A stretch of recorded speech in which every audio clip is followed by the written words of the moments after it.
హల్లెలూయా, దేవునికి స్తోత్రం. సృష్టికర్త అయిన యేసుప్రభు వారు పరిశుద్ధ గ్రంథం నుండి ఈరోజు మన కొరకు ఇస్తున్న వాగ్దానం అపోస్తలుడైన పౌలు తిమోతికి రాసిన 2వ పత్రిక 1వ అధ్యాయం 7వ వచనం.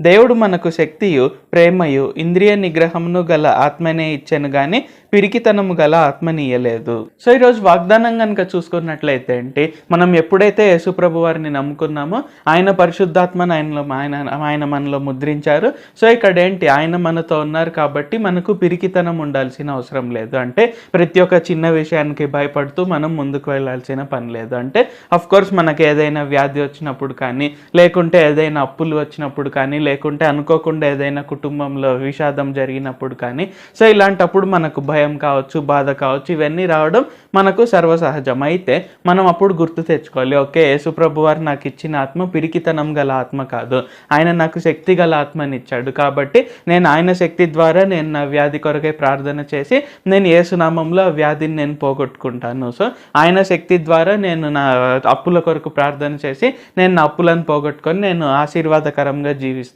సో ఇలాగ ఏంటి, ప్రతి ఒక్క విషయంలో మనము దేవుని సహాయం, దేవుడు మనకిచ్చిన ఆత్మ సహాయం పొందుతూ మనం ముందుకు సాగాలి. సో మనం ప్రతిదానికి భయపడవలసిన పని లేదు.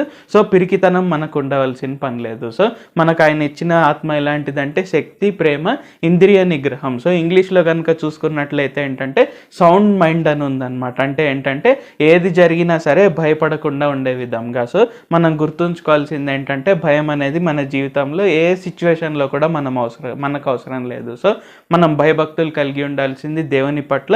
సో ఇక్కడ ఏంటంటే ఆయన మనకు శక్తి గల ఆత్మనిచ్చారు, ప్రేమ గల ఆత్మనిచ్చారు. సో మనం ఇతరులను ప్రేమిస్తూ, సో ఎంత వీలైతే అంతగా మనం ప్రేమిస్తూ మనకు ఆయన ఎలాంటి ఆలోచనలు అయితే, గొప్ప గొప్ప ఆలోచనలు అయితే మనకు కలుగజేస్తున్నారో ఆ ఆలోచనల ద్వారా మనం అందరం ముందుకు సాగాలి. సో మనం ఆయన శక్తి చూపు వారంగా ఉండాలి, కానీ మనం భయపడు వారంగా ఉండవలసిన అవసరం లేదు. అలాగా ఉండకూడదు కూడా. ప్రార్థించుకుందాం.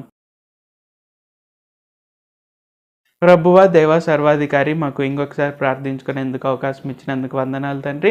మీరు మా కొరకే చేసిన ప్రతి ఒక్క మేలుని బట్టి మీకు వందనాలు, స్తుతులు, స్తోత్రాలు తండ్రి. ఈరోజు వాగ్దానంని బట్టి వందనాలు తండ్రి. మీరు మాకు ఇచ్చిన ఆత్మ పిరికితనం గల ఆత్మ కాదు, కానీ శక్తి, ప్రేమ, అలాగే ఇంద్రియ నిగ్రహం అంటే సౌండ్ మైండ్ అని మాకు తెలియజేసినందుకు వందనాలు తండ్రి. కావున మేమందరం కూడా ఎప్పుడు కూడా మేము ఏ విషయానికి కూడా భయపడకుండా, ఒకవేళ భయం వచ్చినా కానీ మీరు మాకు ఇచ్చిన ఆత్మను మేము గుర్తు తెచ్చుకొని మీ శక్తి ద్వారా, మీ ప్రేమ ద్వారా, మీ సౌండ్ మైండ్ ద్వారా మేము వాటిలో నుండి బయటపడుటకు సహాయం చేయండి తండ్రి. దేవ, ఈ ప్రార్థనలు ఎవరెవరైతే పాల్గొంటున్నారో వారి భయాలన్నిటి నుండి వారికి విడుదల దయచేయండి తండ్రి. వారి జీవితంలో వారు ఎన్నడూ కూడా భయపడకుండా మీ శక్తి ద్వారా, మీ ప్రేమ ద్వారా, మీ గొప్ప ఆలోచనల ద్వారా వారు ఉన్నత స్థితిలో నిలిచుటకు సహాయం చేయండి. మీ శక్తిని వారందరికీ చూపించి వారుగా ఉండుటకు సహాయం చేయండి. నజరేయుడైన సర్వశక్తి గల యేసుక్రీస్తు నామంలో ప్రార్థిస్తూ ఉన్నాం తండ్రి. ఆమేన్. Thank you Jesus.